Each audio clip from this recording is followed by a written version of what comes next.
traveller community in Ireland is a diverse and historic group that has played a key role in Irish life for centuries. I suppose in more ways than one, any oppressed group, regardless of who they are, would look to religion as being important to them. The Catholic faith is at the heart of traveller society. Age-old cultures and traditions are closely linked to their Catholic beliefs and play an integral part in their strength of faith. One thing that has been passed down that has kept strong as ever today is the faith in God. Weddings, communions and funerals are key to traveller culture and are intrinsically linked to their faith in the church. Everybody has to be judged on the last day. So if we lead a good life, we'll have a good life when we die. It's this devotion to the church that underpins the traveller way of life and forms the basis for their religious traditions. Our Lady, if she'll come back to give the Irish a fright. That's the only reason why she'd be back. For travellers, discrimination is something they have to deal with on a regular basis. Calling a traveller a knacker, I would put that in the same bracket as calling a black person a nigger. Tonight, I look at the importance of religion to travellers and their attitudes to the daily battle they face with discrimination.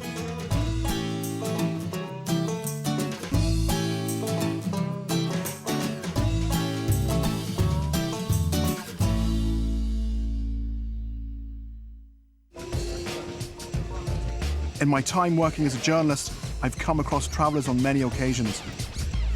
They've always struck me as strong-minded people who take their roots and traditions quite seriously. But they are also some of the most marginalised and secretive sections of society. Travellers lead a separate life to settled people and very much do their own thing. Rathkeil, a small town in County Limerick, has a population of roughly 2,000 people. 45% of the population comprises of settled travellers. Do you think people from outside Rathkeil think that Rathkeil is all about travellers? How do you mean it's all about travellers? They're domineering it? Yes. They have 2/3 of the town bought up. They have. Oh, they have taken over the whole town. Where they get the money is the problem. What do you do for a living? Me? Tarmac. So you do a bit of tarmac. So you would do people's drives and stuff? Yeah, mostly industrial estates and things like that. And is it busy? It's alright. We don't do it in Ireland. We're in America at the moment. Rathkeil has hit the headlines recently over a falling out about Sunday Mass. The settled community had taken offence to the dress code and behaviour of the local traveller community during Mass. Revealing clothes of the younger female traveller congregation and the use of mobile phones was the main gripe. For a culture that is so influenced by the church, travellers don't always conform with wider beliefs, and this has left them at loggerheads with the local community. Hi there, sir. Can I just ask you about Mass and how it went? Lovely. Had a nice time? Beautiful. Would you be religious yourself? Hi there, how did Mass go? Lovely. How was it? I have a very Lovely. quick chat. I don't know, sir, no more comments. Hi there, girls. Can I have a quick chat?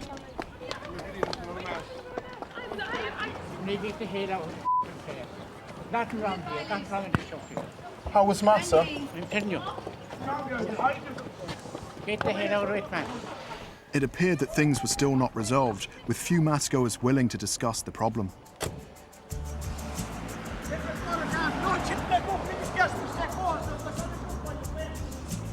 Although the response from Massgoers was muted, other locals were more willing to give their opinion on the issues surrounding Sunday Mass.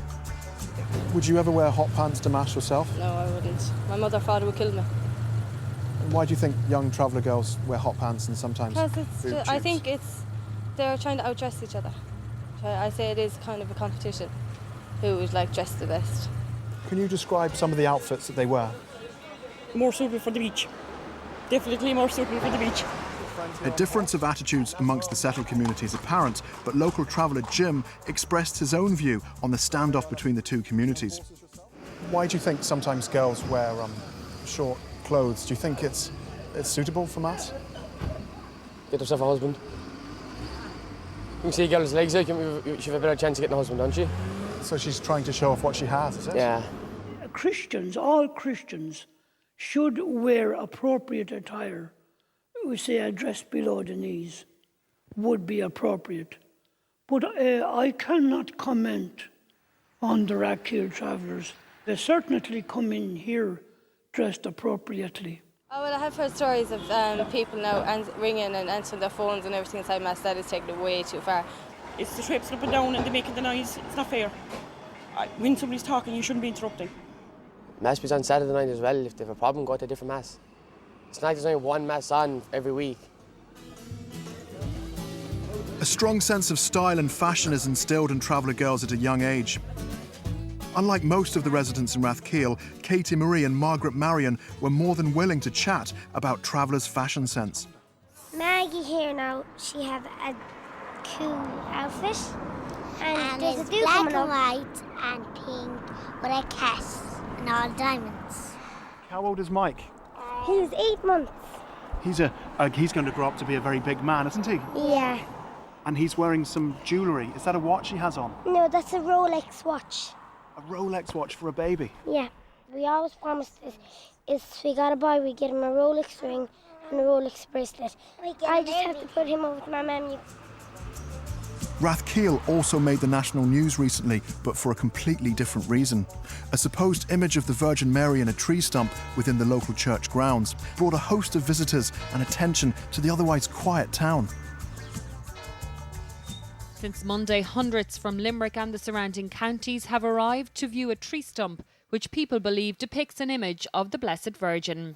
This is her head. That's her body. There's the baby. There.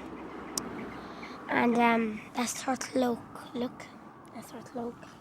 And at the back here is our Lord. Just around here, is it? Yeah. And that's our Lord's head. Yeah, that's our Lord's head. And he has the cloak too. And what do you think of all these statues and figurines here at the front? Well, the travellers, they give this to Our Lady when she appeared. And a man came up here and he was half blind on his eye. So he kissed the stump and the stump blessed him. And after a week, the man's eye was out. I didn't personally go to Rathkill myself. I actually seen it on the newspaper and it actually did look like Our Lady. So, like, these people believes that it is. So I think everybody should respect everybody's beliefs. So if they believe it happened, it happened. I myself believe it was natural, that it was just a pattern in the grain. I don't think it was spiritual, but it's not unusual for religious type pictures to appear in various things. A loaf of bread or a stain on a door or whatever. The Catholic faith is extremely important to travellers, and with this, it is the Virgin Mary who is the most revered of all divine beings. She is a matriarchal figurehead who gives hope and strength to the community. Praying for a miracle at Knock. It was 1879 when Our Lady last appeared here. Now self-proclaimed clairvoyant Joe Coleman predicts she is due a visit this Saturday at 3 p.m. The Shrine of Knock in County Mayo is well known for its apparition of Mary in August 1879. It attracts a multitude of visitors every year. Amongst these visitors are thousands of travellers who make the pilgrimage to pay homage to the person they hold in the highest regard of all Catholic figures. The travellers have a very deep devotion to Our Lady. It's a very strong part of their tradition. And from the very early days, you know, once pilgrims started coming here, travellers came as well. We have great faith in holy shrines and going to holy wells and curing nuns and curing priests. Entire families going over. They have no problem in expressing their faith, and I think that has been one thing that probably kept us as sane as we are. Well, I suppose Knock is attracted to them, and a lot of them, because they're travelling, they don't have a base as such. They would see Knock as a place where they can get together.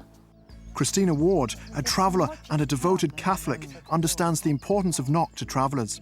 A strong believer in apparitions, she has visited many shrines. She explained how the Virgin Mary is key to the traveller's faith, as she suffered in her lifetime, just like the travellers have suffered in theirs. Travellers will be here an awful lot. Be here on anniversaries of Our Lady, because Our Lady is the traveller's mother. Why is that? Because she was a mother and because she suffered, I think. And she seems to answer to the travellers' prayers. I think statues and shrines are very important to travellers, to have images of their gods, to pray to. Why is Our Lady so important? Well, Our Lady is the Mother of God. So, like, obviously she's going to be a very important person. Like, do you think she's more important than Jesus and God to you? I think, no, they're equal. They're equal.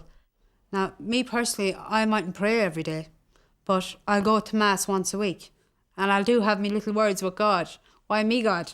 Or, thank you very much, God. Like, but it's... And what sort of little words would you say? Would you have a conversation? Would he speak back? Oh, he would not speak back. Whoever heard God speaking back to him, you do wonder, though. It is not just paying your respects to Mary that brings travellers to Knock. It is also seen as a place of curing ability, with travellers putting a lot of faith in the power of holy water. Chrissy, what are you up to? I'm filling these little bottles to give to people. And it's been blessed. Yeah, it's been already blessed, isn't it? Do you think the water will have a special healing effect? Yeah, it does in some people. I don't know. If you believe in it, I suppose it will have an effect. It's always handy to have a little drop, would you? You know. The children out of a toothache will take that, you know. They would go to a lot of shrines for cures, for ill health, and would put a lot of faith in this type of curing. But you have to be very careful. You do need medical attention for things. Your faith won't cure every single thing that you have, so medical attention is very important. God often give and does give to ordinary people, baptized and confirmed people, the gift of healing. This is a gift bestowed upon them. God shows we have no control over who God gives these gifts to. And it's not just holy water that travellers use in their day-to-day life. A lot of trust is put into the belief that religious symbols and artefacts can help them in their daily struggle. Chrissy, why is it important to have religious shrines in the house, to have angels and Marys? You have to have them in the home. It brings good luck. It keeps the evil out, doesn't it? Yeah. So in your caravan, what do you have? I have Our Lady, I have Padre Pio, I have Jesus, I have my big rosary beads over my head, I have my cross inside the door to keep the evil out, and the little holy things outside the front of the caravan. If we take Knock, for instance, just last year there were 3 possible apparitions. Yeah. Do you think Mary came back to Knock? No, Do you I believe don't. in that? No, I don't. Oh, yeah, I would believe she'd come back all right. But you'd hit her with thunder, I'd say. She'd come back to give the Irish a fright. That's the only reason why she'd be back.